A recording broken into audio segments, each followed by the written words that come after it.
Jangan bohong lah, jangan ketawa-ketawa, jangan nanti salah kejebak lu. Jangan bohong lah, kejebak lu. Jaksa mencecar Kodir ART Ferdi Sambo soal CCTV mati di rumah dinas. Diryanto alias Kodir dianggap berbohong soal CCTV mati di rumah dinas Sambo di Komplek Polri Duren 3, Jakarta Selatan. Kodir yang bekerja sebagai asisten rumah tangga atau ART di rumah Ferdi Sambo dianggap tidak mungkin bisa memeriksa DVR CCTV. Apa memang dikasih izin sama Ferdi Sambo kamu melihat itunya di CCTV itu? Siapa?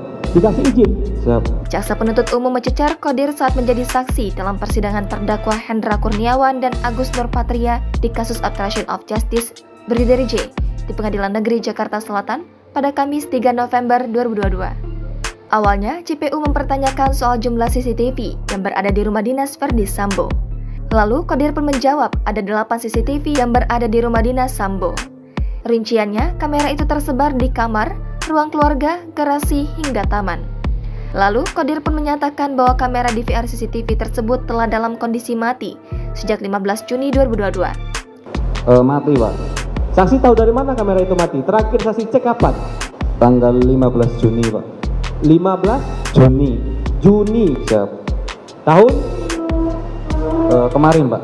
Kodir mengaku memeriksa langsung bahwa DVR CCTV itu dalam kondisi mati saat berada di kamar Putri Chandrawati dan Ferdi Sambo.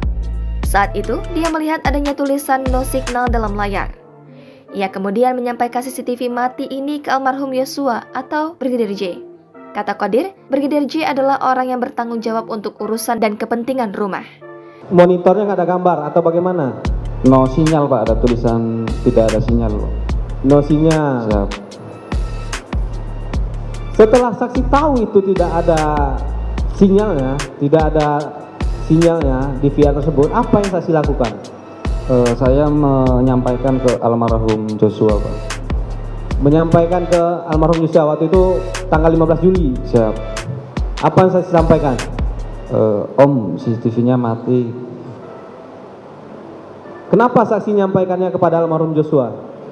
Karena almarhum yang bertanggung jawab untuk kerusakan atau kepentingan rumah, Pak. Menanggapi hal itu, jaksa menyatakan bahwa kesaksian Kodir tidak masuk akal. Sebab, Kodir tidak mungkin memeriksa DVR CCTV itu lantaran berada di kamar Putri Chandrawati. Jadi kalau ngapa-ngapain Ibu Putri di situ, kamu lihat dong di gambarnya itu. Tidak, Pak. Jadi, kan ada tulisnya. Siap. Monitornya kan ada. Kan nggak mungkin kamar pribadi. Jaksa pun mencecar bahwa Brigadir J yang sangat dekat keluarga Sambo pun tidak bisa memeriksa CCTV.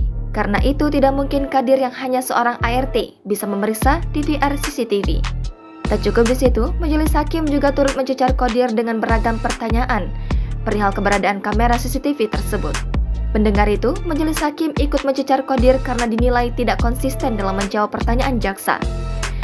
Jangan langsung berusaha untuk mencoba mengelak gitu loh. Iya. Ya. Hakim juga mempertanyakan soal laporan CCTV rusak ke Brigadir J.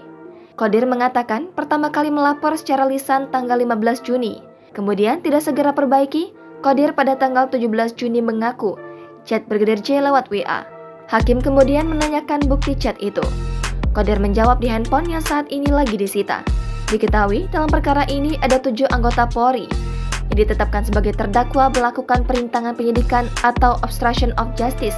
Tewasnya Brigadir J dengan menghancurkan dan menghilangkan barang bukti termasuk CCTV. Mereka adalah Ferdi Sambo, Hendra Kurniawan, Agus Nurpatria, Cuk Putranto, Irfan Widianto, Arif Rahman Arifin, dan Baikuni Wibowo. Keseluruhannya didakwa melanggar pasal 49 Junto, pasal 33, subsidiar pasal 48 ayat 1, Junto pasal 32 ayat 1 Undang-Undang ITE nomor 19 tahun 2016 dan atau dakwaan kedua pasal 233 KUHP, subsidiar pasal 221 ayat 1 kedua KUHP, Junto pasal 55 ayat 1 ke 1 KUHP. Jangan lupa subscribe, share, komen, dan like ya.